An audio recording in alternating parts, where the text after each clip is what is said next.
Welcome to I Am the End of the Words, where I'm the punctuation's punctuation, I am the epilogue's epilogue, I am the end of the words. Book reviews. Today, so happy about this one, so stoked up about this one, so excited about this one.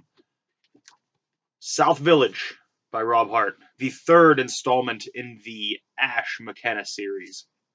And I have to admit, I have very few vices in my life. There's very few vices I actually have. Rob Hart's writing is one of my vices. It's my drug at the moment. I just inhale it so quickly, and then I rip through it, and then when I see that I'm running out, I just try to slow down and I try to savor it because I know that I'm not going to get my fix for a while. So Rob Hart's writing is my drug, but maybe to appeal to the story more, Rob Hart's writing is my alcohol. Um, where I just throw it back and then let it take me, and I just stumble through his. The stumbling is me, not the writing. The writing is great. The environments he sets up for me, I stumble through them in my drunken stupor, just wasted off of his writing, and I can't help but want to read it straight through so quickly, but then I have to stop because I want to read it more of it. I've said before, I want to fast forward to when there's 40. I don't know if there's gonna be 40. I want to fast forward to when I can just stack these up and read just Ash McKenna novel after Ash McKenna novel after Ash McKenna novel, and just escape and just have this. Um, at this point, Ash McKenna is a part of my life almost. He's part of my family, not necessarily a person I would want to have close interaction with or even interaction in real life, but he is part of my fictional family, my fictitious family, if you will. And in this, we have Ash escaping from his previous adventures in Portland to a almost a hippie utopian like society in the woods of Georgia. And with as with the first two Ash McKenna novels, the supporting characters and the cast around him are just as diverse as they are interesting. Just such interesting and wild people, but still grounded some way. Um, the same could almost be said about Ash himself. To me, Ash McKenna is an everyman at his core, but he's not the generic stereotypical everyman. He is the everyman that you don't really want to admit that you're relating to him in such a way.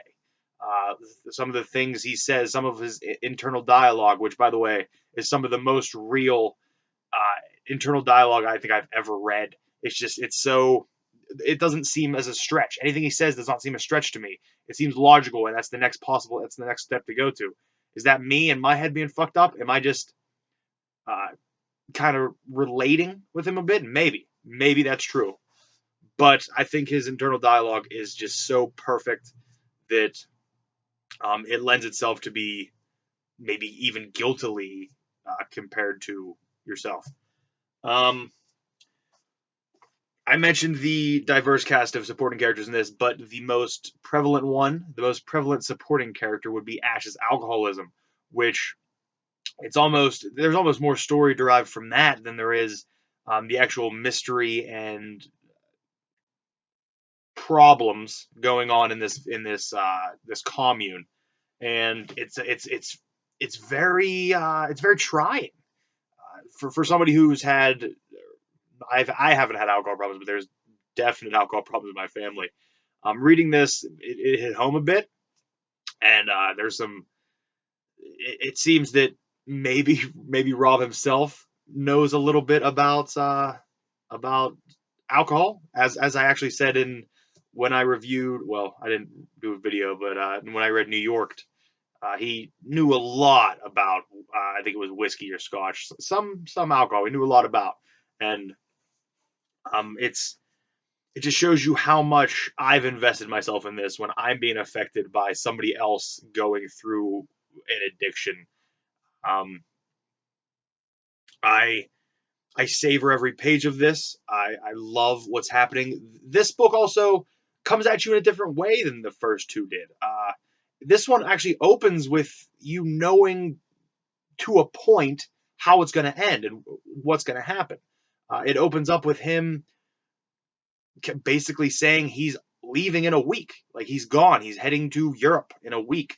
So you kind of see what's going to happen. You kind of see where it's going to be. And then he's going to be off to Prague, which is kind of different because in the first two you didn't really know what was going to happen, what was going to play out, the length of time it was going to take to play out.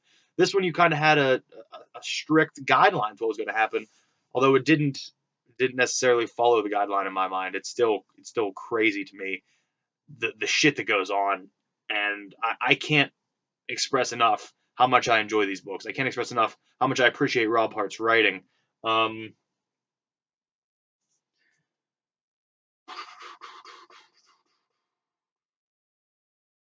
I think that Rob Hart is still invoking and evolving.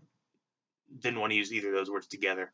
He's still evolving this Ash McKenna character, and it's interesting to see the different layers with every book. Yet you can still see his core, and you can still see the values that he holds. But the more history we get, the more we see him, the more we're getting involved with him. He's really becoming this. And he was complex in book one, uh, to a point, but he's becoming this really complex character, and I love it. I love seeing that. I like seeing more of his history being revealed. I like seeing him kind of battle with himself more because this book is just as much this book is just as much Ash dealing with what's going on around him as it is Ash dealing with what's going on inside of him, and that lends itself to a great book no matter what. But you add hippies and radicals and political agendas and possible murders. And what do you have?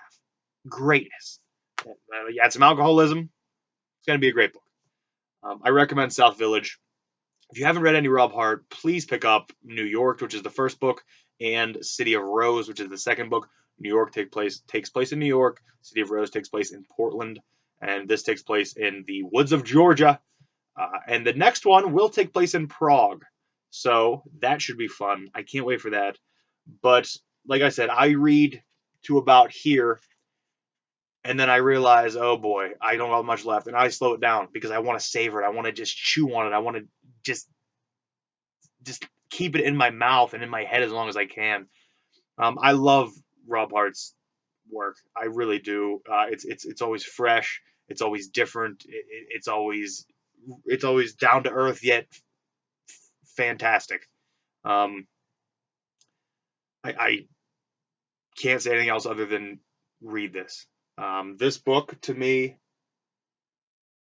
rating, I'm giving this a 9.5 out of 10. I love this book. Go check out Rob Hart. Now I'm gonna go deal with these DTs because I don't got any Rob Hart left. So until my next Rob Hart book, go buy this, go read it, and thank you for watching.